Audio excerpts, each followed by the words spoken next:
Global मंथन समाचार channel पर आपका स्वागत है। ध्वनि के साथ निवेदन करें माननीय प्रधानमंत्री श्री नरेंद्र मोदी जी से कि वे इस अवसर पर आज पुनः हम सबका मार्गदर्शन करें और अपने संबोधन से हम सबको कृतार्थ करें।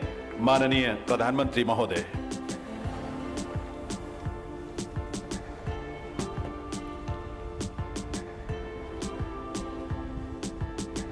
केंद्रीय मंत्रिमंडल के मेरे साथी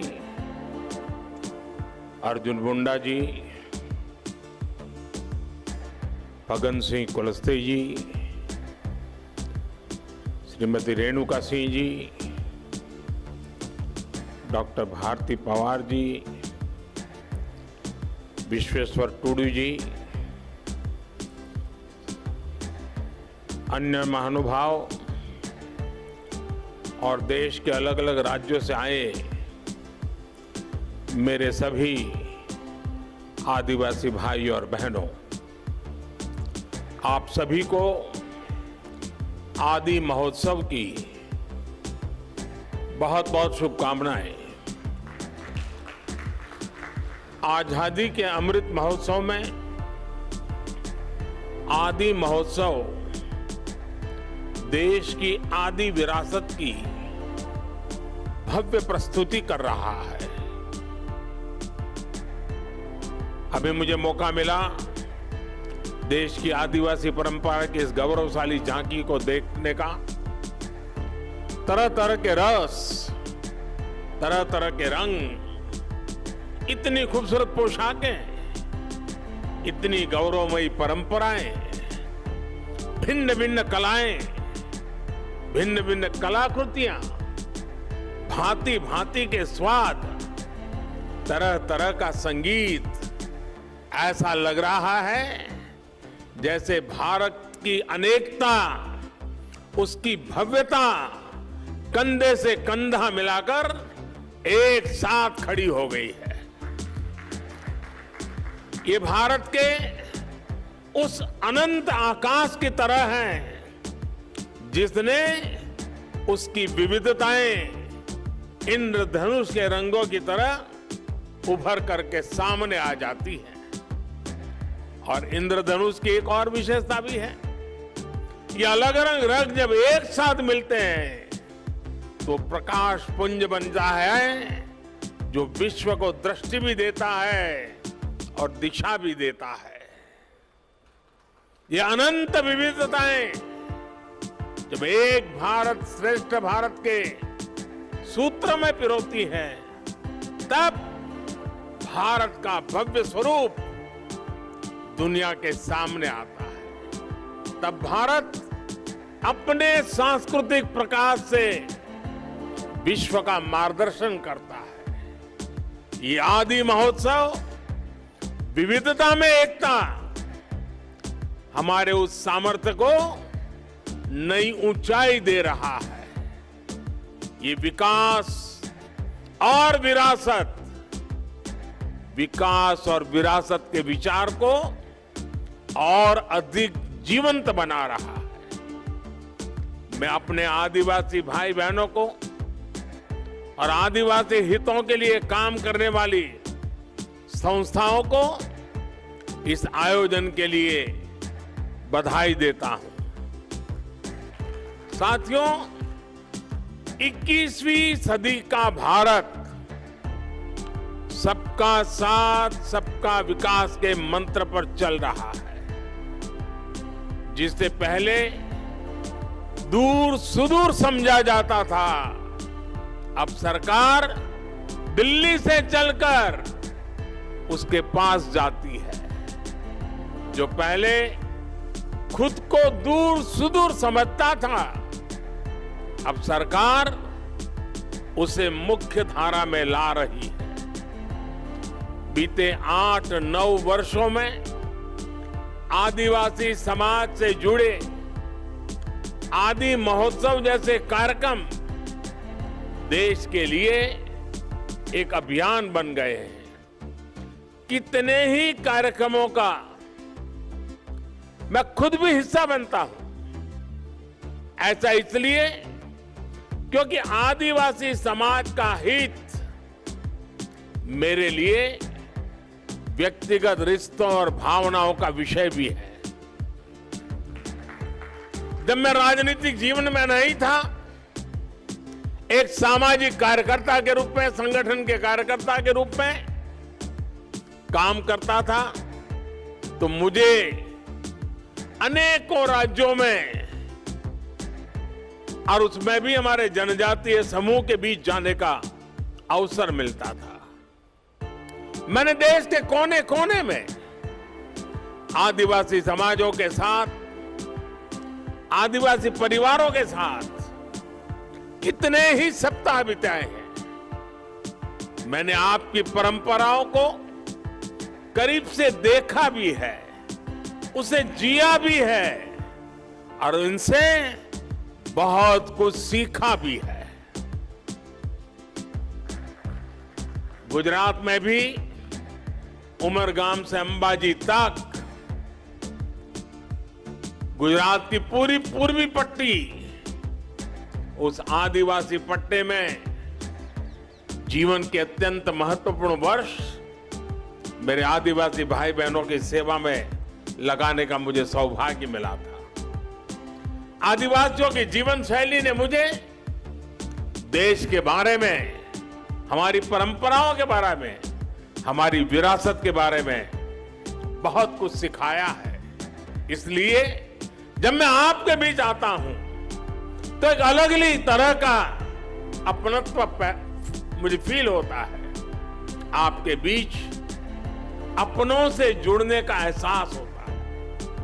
साथियों, आदिवासी समाज को लेकर आज देश जिस गौरव के साथ आगे बढ़ रहा है, वैसा पहले कभी नहीं हुआ है। मैं जब विदेशी राष्ट्राध्यक्षों से मिलता हूं और उन्हें उपहार देता हूं, तो मेरी कोशिश होती है कि उसमें कुछ न कुछ तो मेरे आदिवासी भाई बहनों द्वारा बनाए गए कुछ न कुछ उपहार होने चाहिए। आज भारत पूरी दुनिया के बड़े बड़े मंचों पर जाता है तो आदिवासी परंपरा को अपनी विरासत और गौरव के रूप में प्रस्तुत करता है। आज भारत विश्व को यह बताता है कि क्लाइमेट चेंज, ग्लोबल वार्मिंग, ऐसे जो ग्लोबल चैलेंजेस है ना, अगर उसका समाधान आपको चाहिए, आइए मेरे आदिवासी परंपराओं की जीवन शैली देख लीजिए, आपको रास्ता मिल जाएगा। आज जब सस्टेनेबल डेवलपमेंट की बात होती है तो हम गर्व से कह सकते हैं कि दुनिया को हमारे आदिवासी समाज से बहुत कुछ सीखने की जरूरत है। हम कैसे पेड़ों से, जंगलों से, नदियों से, पहाड़ों से हमारी पीढ़ियों का रिश्ता जोड़ सकते हैं। हम कैसे प्रकृति से संसाधन लेकर भी उसे संरक्षित करते हैं, उसका संवर्धन करते हैं। इसकी प्रेरणा हमारे आदिवासी भाई बहन हमें लगातार देते रहते हैं। और यही बात आज भारत पूरे विश्व को बता रहा है। साथियों, आज भारत के पारंपरिक और खासकर जनजातीय समाज द्वारा बनाए जाने वाले प्रोडक्ट्स की डिमांड लगातार बढ़ रही है। आज पूर्वोत्तर के प्रोडक्ट्स विदेशों तक में एक्सपोर्ट हो रहे हैं। आज बैम्बू से बने उत्पादों की लोकप्रियता में तेजी से वृद्धि हो रही है। आपको याद होगा, पहले की सरकार के समय बैम्बू को काटने और उसके इस्तेमाल पर कानूनी प्रतिबंध लगे हुए थे। हम बैम्बू को घास की कैटेगरी में ले आए और उस पर सारे जो प्रतिबंध लगे थे उसको हमने हटा दिया। इससे बैम्बू प्रोडक्ट्स अब एक बड़ी इंडस्ट्री का हिस्सा बन रहे हैं। ट्राइबल प्रोडक्ट्स ज्यादा से ज्यादा बाजार तक आए, इनकी पहचान बढ़े, इनकी डिमांड बढ़े, सरकार इस दिशा में लगातार काम कर रही है। वन धन मिशन का उदाहरण हमारे सामने है। देश के अलग अलग राज्यों में 3000 से ज्यादा वन धन विकास केंद्र स्थापित किए गए हैं। 2014 से पहले ऐसे बहुत कम लघु वन उत्पाद होते थे जो एमएसपी के दायरे में आते थे। अब ये संख्या बढ़कर 7 गुना हो गई है। अब ऐसे करीब 90 लघु वन उत्पाद है जिन पर सरकार मिनिमम सपोर्ट प्राइस एमएसपी दे रही है। 50,000 से ज्यादा वनधन स्वयं सहायता समूह के जरिए लाखों जनजातीय लोगों को इसका लाभ हो रहा है। देश में जो स्वयं सहायता समूहों का एक बड़ा नेटवर्क तैयार हो रहा है, उसका भी फायदा आदिवासी समाज को हुआ है। 80 लाख से ज्यादा स्वयं सहायता समूह, सेल्फ हेल्प ग्रुप्स इस समय अलग अलग राज्यों में काम कर रहे हैं। इन समूहों में 1.25 करोड़ से ज्यादा ट्राइबल मेंबर्स हैं। उसमें भी हमारी माताएं बहनें हैं। इसका भी बड़ा लाभ आदिवासी महिलाओं को मिल रहा है। भाइयों और बहनों, आज सरकार का जोर जनजातीय आर्ट्स को प्रमोट करने, जनजातीय युवाओं के स्किल को बढ़ाने पर भी है। इस बार के बजट में पारंपरिक कारीगरों के लिए पीएम विश्वकर्मा योजना शुरू करने की घोषणा भी की गई है। पीएम विश्वकर्मा के तहत आपको आर्थिक सहायता दी जाएगी, स्किल ट्रेनिंग दी जाएगी, अपने प्रोडक्ट की मार्केटिंग के लिए सपोर्ट किया जाएगा। इसका बहुत बड़ा लाभ हमारी युवा पीढ़ी को होने वाला है। और साथियों, ये प्रयास केवल कुछ एक क्षेत्रों तक सीमित नहीं है। हमारे देश में सैकड़ों आदिवासी समुदाय हैं। उनकी कितनी ही परंपराएं और हुनर ऐसे हैं जिनमें असीम संभावनाएं छिपी है।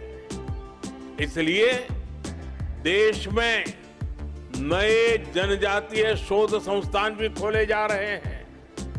इन प्रयासों से ट्राइबल युवाओं के लिए अपने ही क्षेत्रों में नए अवसर बन रहे हैं।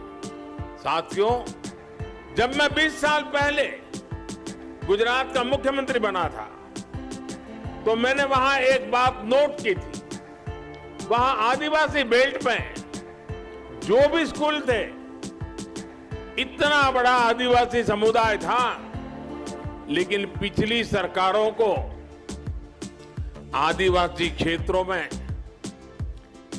साइंस स्ट्रीम की स्कूलें बनाने में प्राथमिकता नहीं थी। अब सोचिए, जब आदिवासी बच्चा साइंस ही नहीं पढ़ेगा तो डॉक्टर इंजीनियर कैसे बनता? इस चुनौती का समाधान हमने उस पूरे बेल्ट में आदिवासी क्षेत्र के स्कूलों में साइंस की पढ़ाई का इंतजाम करके किया। आदिवासी बच्चे देश के किसी भी कोने में हो, उनकी शिक्षा, उनका भविष्य, ये मेरी प्राथमिकता है।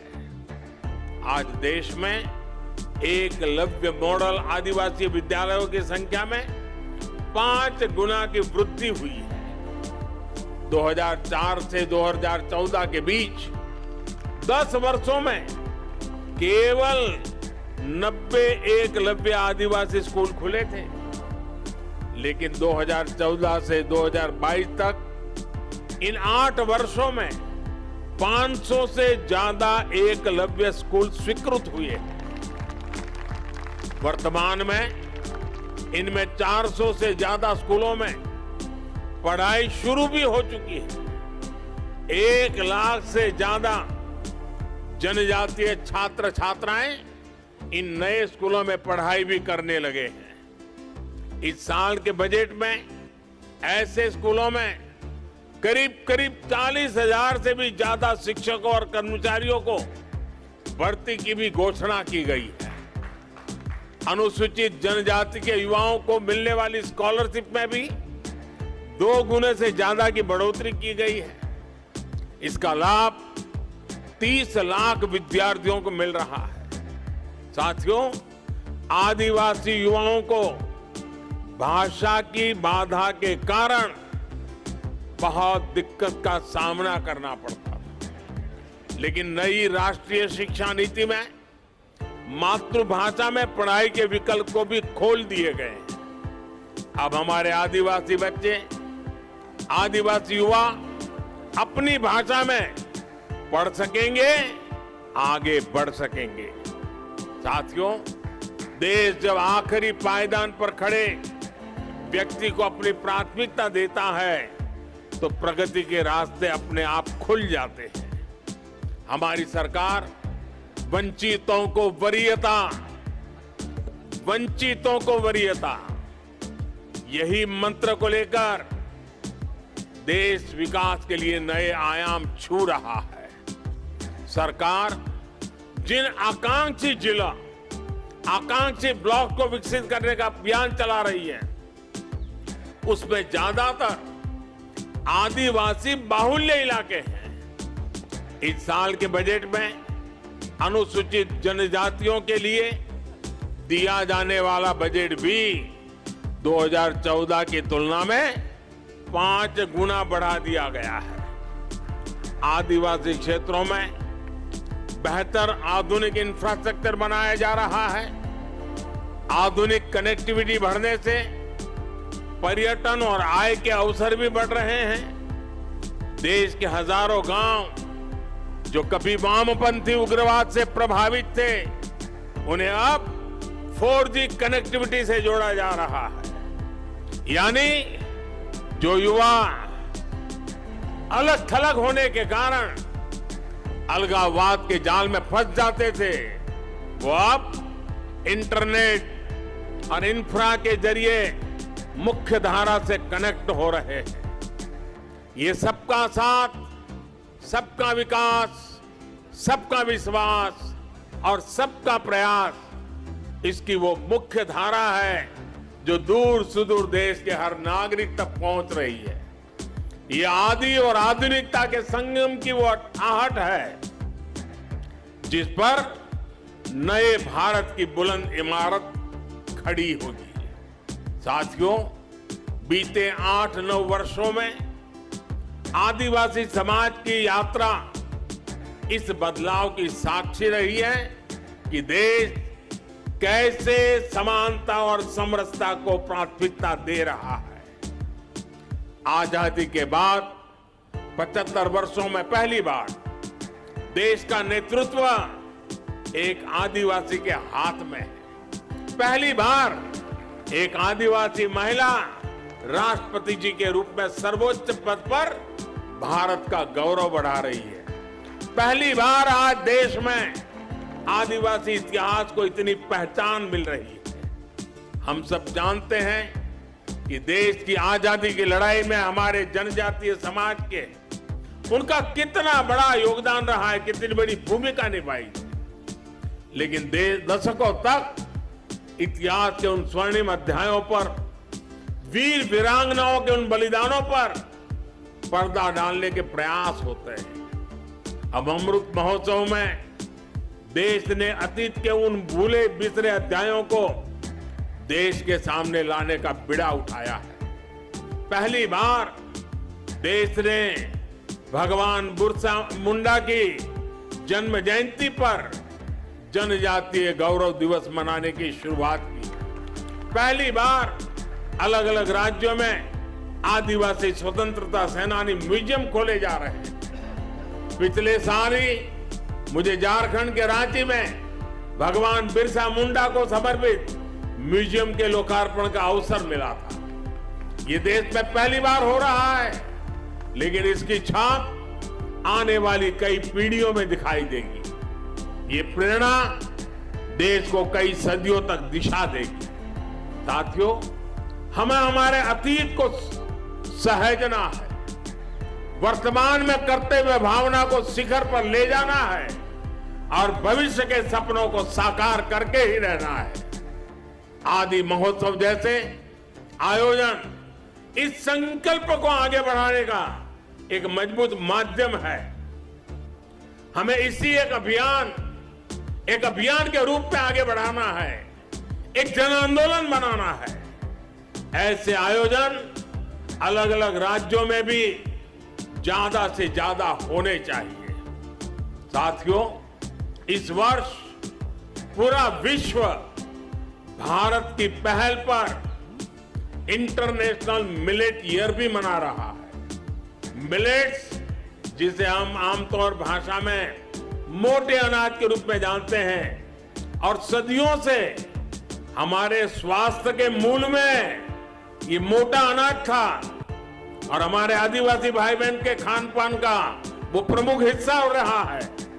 अब भारत ने ये मोटा अनाज, जो एक प्रकार से सुपर फूड है, इस सुपर फूड को श्री अन्न की पहचान दी है।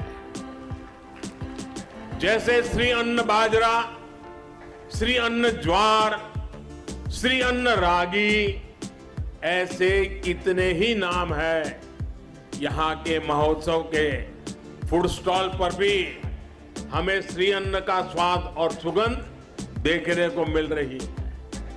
हमें आदिवासी क्षेत्रों के श्री अन्न का भी ज्यादा से ज्यादा प्रचार प्रसार करना है। इसमें लोगों को स्वास्थ्य का लाभ तो होगा ही, आदिवासी किसानों की आय भी बढ़ेगी। मुझे भरोसा है अपने इन प्रयासों से हम साथ मिलकर विकसित भारत के सपने को साकार करेंगे। और जब मैं आज मंत्रालय ने दिल्ली में इतना बड़ा आयोजन किया है, देश भर के हमारे आदिवासी भाई बहन अनेक विविधतापूर्ण चीजें बना करके यहां लाए हैं। खास करके खेत में उत्पादन उत्तम चीजें यहां लेकर के आए हैं। मैं दिल्ली वासियों को, हरियाणा के नजदीक के गुरुग्राम वगैरह इलाके के लोगों को, उत्तर प्रदेश के नोएडा गाजियाबाद के लोगों को आज यहां से सार्वजनिक रूप से आग्रह करता हूं, जरा दिल्ली वासियों को विशेष आग्रह करता हूं कि आप बड़ी तादाद में आइए। आने वाले कुछ दिन ये मेला खुला रहने वाला है। आप देखिए दूर सुदूर जंगलों में इस देश की कैसी कैसी ताकतें देश का भविष्य बना रही है। जो लोग हेल्थ कॉन्शियस है, जो डाइनिंग टेबल की हर चीज में बहुत ही सतर्क है, विशेष करके ऐसी माताओं बहनों से मेरा आग्रह है कि आप आइए। हमारे जंगलों की जो पैदावारें हैं वो शारीरिक पोषण के लिए कितनी समृद्ध है, आप देखिए, आपको लगेगा और भविष्य में आप लगातार वहीं से मंगवाएंगे। अब जैसे यहां हमारे नॉर्थ ईस्ट की हल्दी है, खास करके हमारे मेघालय से, उसके अंदर जो न्यूट्रिशनल वैल्यूज हैं, वैसी हल्दी शायद दुनिया में कहीं नहीं। अब जब देखते हैं, पता चलता है, तो लगता है हाँ, अब हमारे किचन में यही हल्दी हम उपयोग करेंगे। और इसलिए मेरा विशेष आग्रह है, दिल्ली, हरियाणा और उत्तर प्रदेश के जो इलाके यहाँ पास पास में हैं, वो यहाँ आए। और मैं तो चाहूंगा दिल्ली दम दिखाएं कि मेरे आदिवासी भाई बहन जो चीजें लाके आए हैं, एक भी चीज उनको वापस ले जाने का मौका नहीं मिलना चाहिए। सारे के सारे यहां बिक्री हो जानी चाहिए। उनको एक नया उत्साह मिलेगा, हमें एक संतोष मिलेगा। आइए हम मिलकर के इस आदि महोत्सव को चिरस्मरणीय बना दे, यादगार बना दे, बहुत सफल बना करके रखें। आप सबको मेरी तरफ से बहुत बहुत शुभकामनाएं, बहुत बहुत धन्यवाद। अगर आप दी गई जानकारी से संतुष्ट हैं, तो चैनल को सब्सक्राइब करना ना भूले, साथ ही अपने दोस्तों और रिश्तेदारों को भी वीडियो शेयर करें। धन्यवाद। आपका दिन मंगलमय हो।